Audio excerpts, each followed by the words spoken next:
Salamat po sa tulong ng yung lahat.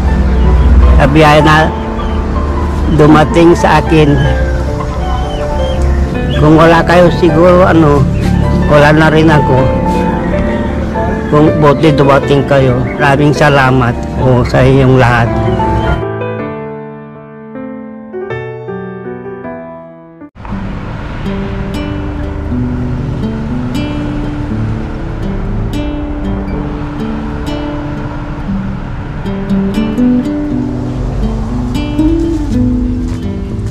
Magandang hapon po sa ating lahat mga kabayan.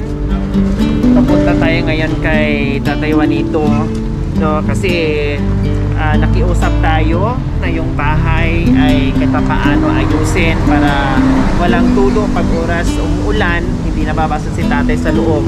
Kasi nung time na pupunta tayo dito, no?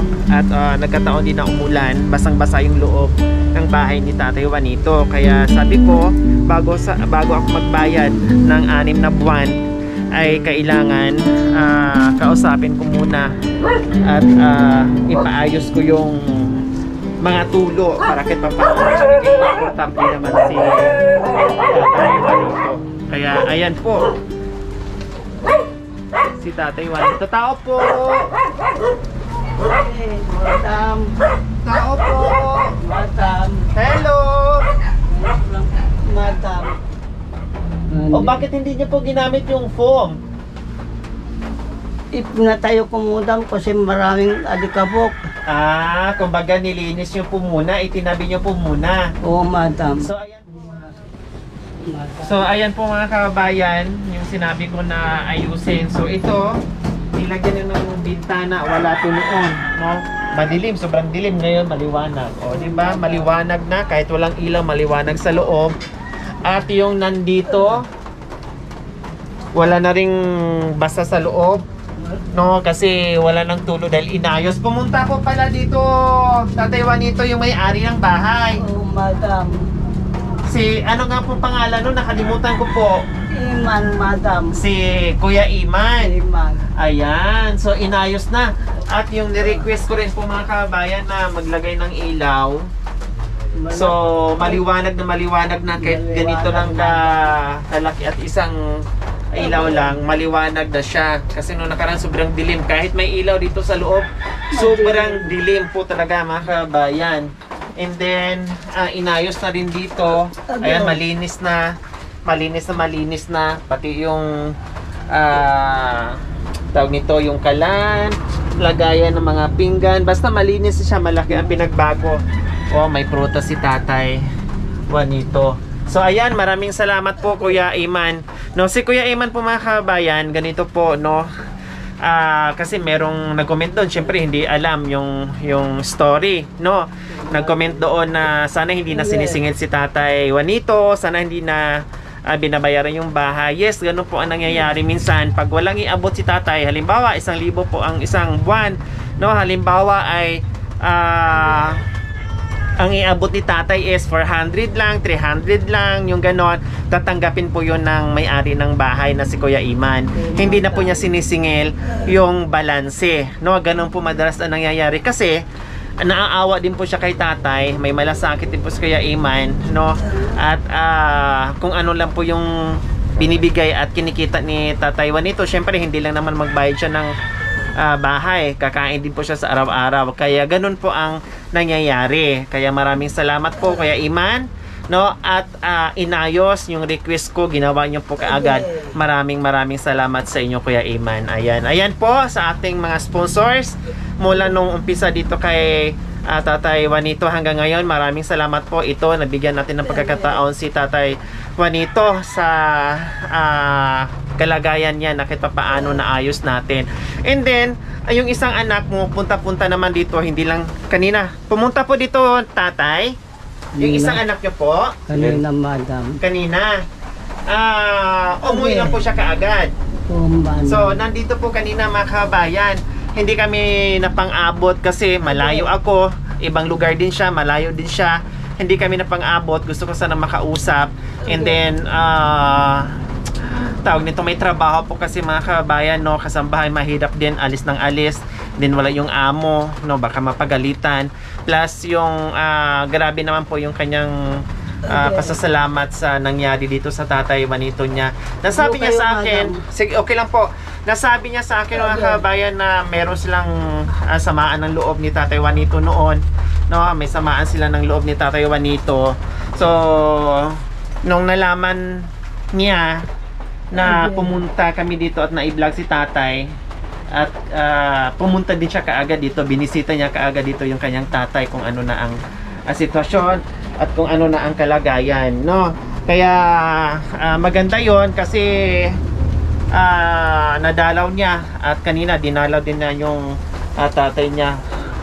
Kung pwede nga lang, no, mahirap sa sitwasyon niya, hindi natin alam. Kaya nga sabi ko, gusto ko sana makausap siya para yung tanong ko isang sagot. Mahirap yung chat lang, no, mas maganda yung personal, makakausap ko para mas masinsinan yung pag-uusap yung dalawa. Kasi kung ako lang sana, kung halimbawa yung anak niya na babae, kasi kasambahay po yung kung may trabaho, ikaw yung, kung yung mister sana na nasa bahay lang, no, yung mister sana na nasa bahay lang, pwede sana maiwan doon si tatay sa kanila, no, ganun sana ang mangyayari. Pero kung parehas lang may trabaho, pero magagawaan pa rin yung paraan yun kung gustuhin. Kasi kahit sabihin natin na maraming pagkain dito si Tatay Juanito, paano kung hindi na niya kayang kumilos, paano yung pagkain, anong gagawin niya sa pagkain, hindi rin makakain niya. Walang magluluto, walang mag-aasikaso, walang maglilinis, no, walang magpapaligo, wala lahat, no. Kailangan talaga na meron talagang kasama si tatay sa loob ng bahay, na kahit papaano merong mautusan, merong kikilos, no, lalo na yung pagkain niya at yung paglalaba. So yun sana ang suggest ko o mangyari dito kay tatay. Kaya lang hindi na natin abutan yung kanyang anak. Tatay, anong sabi po sa anak niyo, Tatay Juanito? May ano ako dito, madam, kaya pumunta dito kanina. Pinahilot na po kayo? Nabali kayo? Dito, madam, nabalo yata dito. Opo, ang sabi po niya sa akin, pupunta na po siya dito kasi ipapahilot kayo, samahan po sana kayo. Kailan po ang nangyari? Hindi po kayo natuloy, bukas na po kayo magpapahilot. Bukas daw, madam. Yung bali nyo siguro, Tatay Juanito, dito, is pinasok na ng lamig. Di ba binigyan ko po kayo ng efficacent? Oo, madam. Anong oras po siya darating bukas? Ewan ko lang, madam. So ayan po mga kabayan, yung sinasabi ko kanina, no, mahirap po talaga sa sitwasyon ni tatay. Okay lang sana mag-isa sa buhay, yung walang kapansanan, ibig sabihin hindi sana siya na stroke, yung ganon, yung makakakilos lang sana siya ng maayos. Kaya lang ganito kasi ang sitwasyon eh. Kaya gusto ko sana talaga na nandito yung anak niya. Ano po, Tatay Juanito? Parang ako mga dahil pag ganito, madam. Balay nyo ay pinasok na nung lamig yan. Paano po ba kayo na ano, tatay? Nasubsob ba kayo? Diyan sa labas, madam. Nasubsob kayo dyan? Kailan po? Matagal na, madam. Yung ano kasi matagal ang bali yan. Oo. O ganito po pala to mga kabayan, no? Siguro nasubsob or natumba si tatay dyan dahil pinipilit niyang umalis ng bahay, pinipilit niyang magtrabaho, maghanap buhay para sa pagkain niya sa araw-araw. Siyempre hirap si tatay, no? Tapos madulas pa dito, tapos hahakbang pa doon, mayroon pang hagdanan doon na medyo mataas, no? Tatawid pa ng tawag dito, aakyat pa dyan bago makarating doon sa kalsada. Kaya ito siguro mga kabayan na sabi pala ni tatay, akala ko nung nakaraan lang na natumba, no? Yun pala ay matagal na itong nangyari na natumba siya, at ito siyempre hindi makatukod ito talagang unang babagsak yung tagiliran niya. Kaya ito yung iniinda ni Tatay Juanito ngayon. Marami pa po kayong bigas, Tatay Juanito? Wala na, madam. Wala nang bigas, tamang-tama, mayroon kaming dalang bigas sa inyo. Kaming tama yung sinain nila kanina. Opo, may bigas kaming dala. So malinis na po, in fairness mga kaway, malinis na, inayos na dito ni Kuya Iman. Ang pinaka-importante yung ito, napalitan na yung bubong. Wala nang tulog. So, Kumatawag ko kay Lord, na hindi pa ako mamamatay. Hindi pa po, wag po kayong pag-iisip doon, Tatay Juanito, kasi hahaba pa po ang buhay nyo at lakasan nyo po yung loob nyo, ha? Oh, Kasi madam. ngayon, dati nga, kita paano, nakakasurvive ka na kayo ang naghanap buhay. Ngayon, mas lalong makakasurvive kayo kasi meron ng tutulong sa inyo. Wala nang problema sa pagkain nyo. Oh, madam. Buwan-buwan. Ha? Tatay Juanito, ha? Oh, Kaya madam. huwag nyo sabihin na mamamatay na kayo kasi dati nga nakayanan nyo nga kita paano nakakakain kayo. Eh ngayon lalo kayong hahaba ang buhay nyo kasi may magbibigay na buwan-buwan na pagkain sa inyo. Hindi nyo na problemahin, hindi na kayo magtatrabaho, hindi na kayo lalabas, hindi na kayo madudulas, hindi na kayo mainitan, hindi na kayo maulanan, mapagod. No, Tatay Juanito, no? Oh, madam. Dasal lang po, ha? Oh, madam. Tatay Juanito, napansin ko lang sa mga labahin nyo po. Ayan, nilabhan. Sino naglaba po niyan? Dito sa kabila, madam. Sila ang maglalaban ng mga damit ko. Sila naglalaba sa inyo. Oh, madam. Ayan, maayos na, nakahangir na. Nakahangar naman. So, ito malilinis na po lahat yan. Oh, madam. Eh, buti ang bait naman ng kapitbahay nyo, nilabhan kayo. Nilaban na ako. Wow, salamat naman po. Shout out po doon sa kapitbahay na naglaba kay tatay. O di ba ang sarap sa pakitanda mo kahit hindi mo kaanak, hindi mo kano-ano, pero may tao pa rin nandiyan na tutulong sa iyo, no? Pag malasakit. Napansin ko, tatay, bakit may panty na naka-hanger? Hindi, madam. Nung bata pa ako yan, madam. Ngayon pinaalis ko sa anak ko. Yung panty, sa inyo po, kayo po ang gumagamit. Oh, madam. Kaninong panty po yun? Panty ng asawa ko, madam. Mga panty ng mga panty ng asawa nyo ay sinusuot nyo. Oh, madam. Hindi nyo tinapon. Hindi. Sayang, madam. Sayang. Oh, Pero may brief naman po kayo. meron, madam. Kailang gusto niyo gamitin yung panty ng asawa nyo. Kasi nanghihinayang kayo itapon. Itapon, Kasi madam. magagamit naman. Kasi nagtaka po ako akala ko may kasama kayo ditong anak na babae kasi may nakahanger na panty. Yun pala ay panty ng asawa nyo noon. Itinabi nyo lang.